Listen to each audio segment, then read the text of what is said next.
আমার গুরু মহারাজ বারবার বলতেন, বলে বাবারি মাছ এখন চতুর হয়ে গেছে, মাছকে ধরার জন্য যতই আধার দাও না কেন মাছ চতুর। কি মাছ চতুরটা কি না, যাবে আধার খাবে ধরা কেউ পড়বে। হ্যাঁ কি না বলে, মাছ চতুর হয়েছে। আচ্ছা এই মাছ নিয়ে একটা কথা বলি, মাছের মধ্যে ভগবান তো মিন অবতার হয়েছিল, এই মাছের মধ্যে চতুর মাছ কে বলুন দেখি? চালাক।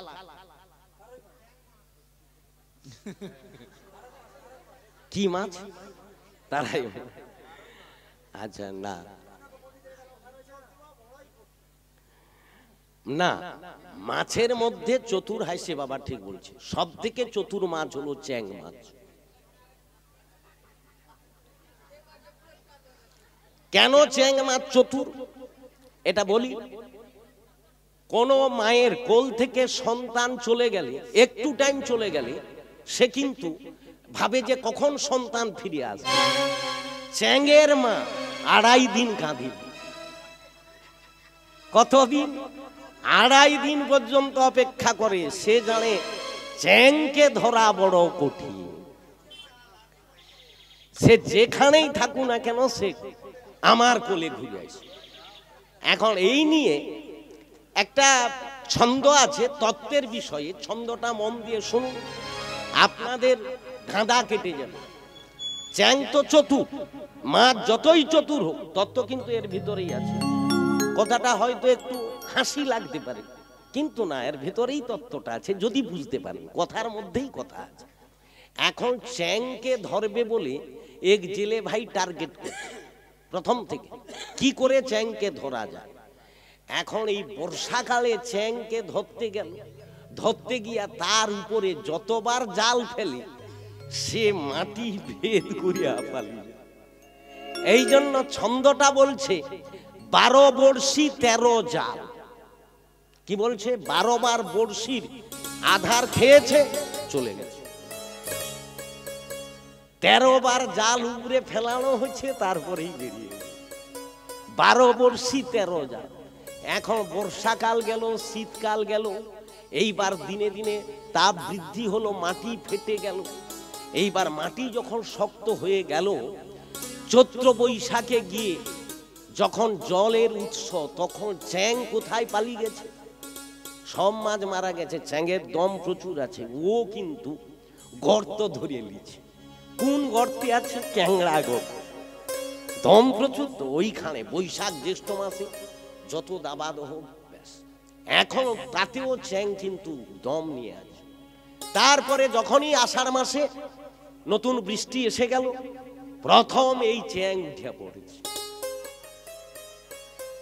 এখন জেলে ভাই ভাবলো বড়শিতে ধরা পড়ল, জালে ধরা পড়ল, একে অন্য ভাবে ধরতে হবে। কি করবেন? এই জন্য লাইট লিয়া গেছে, হারকিন লাইট। উজান মাছ ধরতে হারকিন লাইট। এখন হাতে একটা বাঁশের খঞ্চা দিয়ে পোলো বানাইছে আর কাটিয়ে রাখছে, আর হারকিন লাইট। এখন চ্যাং এই বর্ষা পাইয়া লাচ্ছে। এইবার পোলো পোলো পোলো মানে বুঝেন তো? হ্যাঁ, যা বলেন যে যার গ্রামাঞ্চলের। এখন ওই চ্যাং তো দাঁড়িয়ে আছে, আর সেই জেলে ভাই মেরে দিল পোলো। এখন এইবার মাটি তো শক্ত, আর যে নিচ দিয়ে পালিয়ে যাবে আর কোনো রাস্তা নেই। এইবারে পড়লো ধরা কার হাতে? জেলের হাতে। তাহলে চ্যাং তুমি যতই ফাঁকি দেখাও না কেন, একদিন না একদিন ধরা পড়বে না পড়বে না। 12 বড়শি 13 জাল, তার মানে 12 বার, 12 বার আপনি সাধুর সঙ্গে গিয়েছেন, আধার খাইছেন, পালিয়ে গেছেন। তত্ত্ব বুঝা গেছে? জোর করে আপনাকে ধরিয়ে রাখছে, তাতেও আপনি ফটকিয়ে বেরিয়ে গেছেন। কিন্তু পোলো, এই যে জগৎ জুড়ে জাল ফেলেছিস মা, শ্যামা কি তুই জেলের মেয়ে? অতএব জাল তো ফেলানো আছে ভগবানে, আপনি যে কোনো ভাবে একদিন না একদিন ধরা আপনাকে পড়তেই হবে।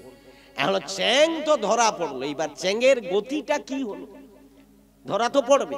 আরে যে যত আগডুম বাগডুম করু, এক ফোড়ার ঘর নেই। যারা ভগবান মানে না এক্ষুনি বিপদ পড়ুক তাকে মানতে পাও, ও সব ফকরামি কথা আমরা জানি।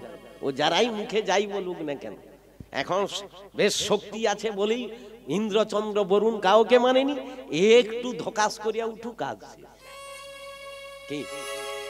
অতএব চ্যাং কি হলো, জেলে ভাই এতদিনের তার টার্গেট ছিল, এইবার চ্যাংকে ধরার পরে রেগে তার স্ত্রীকে গিয়ে বলছে, বলে আগো জানো এই চ্যাংটাকে ধরার জন্য সারা বৎসর আমি বহু রকম পদ্ধতি করেছি, ধরা পড়েনি, আজ আমি ধরেছি।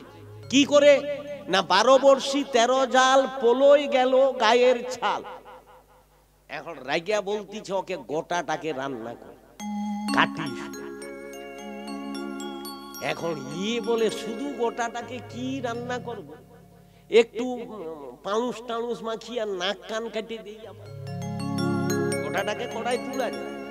এখন ছাই ভস্য মাখা নাক কান কাটা, নাকও কেটে দিচ্ছে কানও কেটে দিচ্ছে, পাউস মাখি দিয়া দত ছড়াছড়ি করে দিয়ে এ মা কি করছে না চ্যাংকে লিয়া পুকুর ঘাটে গেছে।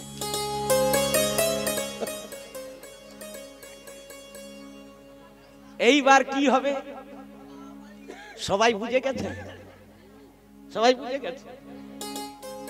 তাহলে ছাই ভস্য মাখা নাক কান কাটা মা যেই পুকুর ধারকে লিয়া গেছে, চ্যাং বাবাজি ভাবলো কাটছেনি মানে আমাকে আর ধরতে পারবে। যেই জলের সকাশ পেয়ে গেছে ও কি করছে না ঠাকানু লাম মারিয়া পড়বে কোথায়, জলে। কিন্তু বিধি মা, ওই যে বিধি উপরে সে যে খাড়ালিয়া দাঁড়িয়ে আছে, আপনি যতই ছটপট করুন না কেন, কি ঘটনা ঘটলো সবাই ভাবছেন জলে পড়ছে, পড়তে পারেনি। ঠাকানু ঝাঁপ দিবে করছে না, ওই পুকুর ঘাটের কাছে একটা চালতা গাছ ছিল, তার উপরে চিলা বেটা বসে ছিল, চ্যাং আর দেখে।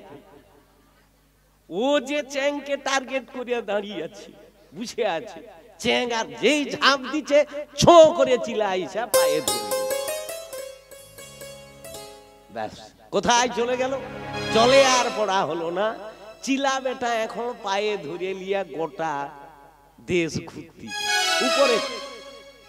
তাহলে এইবার তাহলে ছাই ভস্য মাখা নাক কান কাটা বিশ্ব ভুবন ঘুরাইল চিলা বেটা, চিলা ঘুরতিছে। এখন এ ডাক্তার ও ডাক্তার, বহু ডাক্তার ঘুরানো হচ্ছে, বুঝা যাচ্ছে তো কথা নাকি? চ্যাংকে দিয়েই বুঝানো হল, চ্যাং যত ছটপট করো ধরা একদিন পড়তে হবে। যেই ব্যাধিটি হয়ে গেল বেঙ্গালোর চেন্নাই সাই বাবা সব ঘুরিয়া ঘুরিয়া সবাই বলল নো অ্যান্সার। যান ডাক্তার বাবু শেষে বলতিছে আপনার বাবা আর বাঁচবেনি, দরে কাছে হরি কি মধু শম্ভু যাকে বলিয়া একটু ভাগবত শুনি। হরিবোল হরিবোল হয়তো নাকি। এখন এই যে চ্যাং ধরা হয়ে আছে এ ভাবছে আর তো বাঁচার রাস্তা নাই, যদিও পড়বো ভাবছিলাম হলো নি। এ ঘুরতে ঘুরতে এরও পা অবশ হচ্ছে, চ্যাং এতক্ষণ মৃত প্রায় হইয়াছিল, শেষ খিচিং মরার একটা শেষ খিচিং আই। এ ভাবলো দেখি আর একবার বাঁচতে পারি কিনা, চিলার পা থেকে ছাড়তে হবে। এই যে কালামাদ্রা হইয়া পড়িয়াছিল ছেটাক করে যে ছটকি উঠছে, হ্যাঁ কালামারা হয়েছে, যেই ছট করিয়া ছিটকি গেছে চ্যাংয়ের পানু খুশিয়া পড়িয়েছে। এ চিলার পা কোথায় পড়লো? পুকুরে, নদীতে, নাকি জলে পড়বে তো না, স্থল ভাগে পড়লো। কোথায় পড়লো? ভাগাড়ে পড়লো। ভাগাড় বুঝেন কোথায়? এখন আর ভাগাড় টাগাড় নাই, গরু রইলে তো ভাগাড় খাবে, ভাগাড় গোসুরা আর নাই। আগের প্রজন্ম যদি এই কথাগুলো বলে এখনকার প্রজন্ম ভাববে কি বকেটে, ভাগাড় মানে আসল ভাগাড় গোসুরা তো উঠে গেছে, গরু থাকলে তো ভাগাড়ে পড়বে। আবার যার ঘরে যদিও গরু আছে মরার আগে তো জবনের হাতে এদিকে অলিবে আর সেদিকে অলিবে, কি তো এই জন্য গরু আর মরেনি, আর ভাগাড়ও পড়েনি। আগে আগে মুচিরা ছুরি টাঙি রাখতো কোন পাশে গরু মরছে, কি ছুরি কইয়া দিত, সেই জন্য আর চামড়া টামড়া পাওয়া যায় না।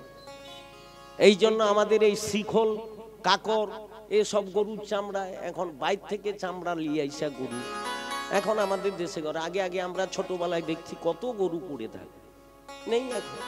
এই জন্য একটা একটা প্রজাতি এক এক প্রজাতির উপরে যে নির্ভরশীল, সেই প্রজাতিগুলো হারিয়ে যাচ্ছে, এখন আর বিলুপ্ত।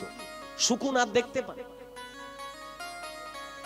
চিলও নাই শুকুন, সব তো চলে যাচ্ছে, খাদ্য তো নেই। সব মানুষ মরিয়া, বরং রাস্তাঘাটে একটা প্রজাতি বেড়ে গেছে, কুকুরের সংখ্যা বেড়ে গেছে, ঠিক না বল? এই যে কুকুর এত প্রজাতি এত সংখ্যায় বাড়ছে কেন? এরা কারা? না এই মানুষ গুলিয়া মরিয়াই কুকুর হচ্ছে। কি হাসে! আরে তুমি কুকুরের খাদ্য খাবে, কুকুর হবে না কি? অতএব এই জন্য কুকুরের প্রজাতিটা বেড়ে যাচ্ছে, অন্য প্রজাতিগুলো ধ্বংস হয়ে যাচ্ছে। এখন চ্যাং তাহলে পড়ছে কোথায়? ভাগাড়ে। ভাগাড় মানে গোসু।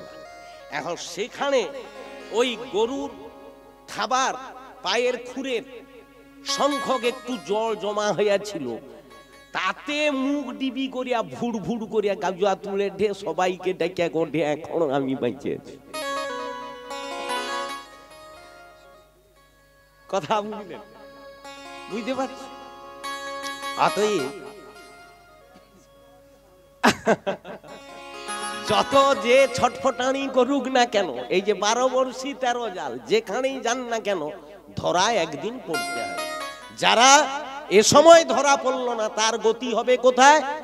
বেঁচে থাকলেও গতিটা হবে ভাগাড়ি। ভাগাড় গোসুরাতে কারা থাকে? কুকুর থাকে নাকি? অতএব সেই কুকুরের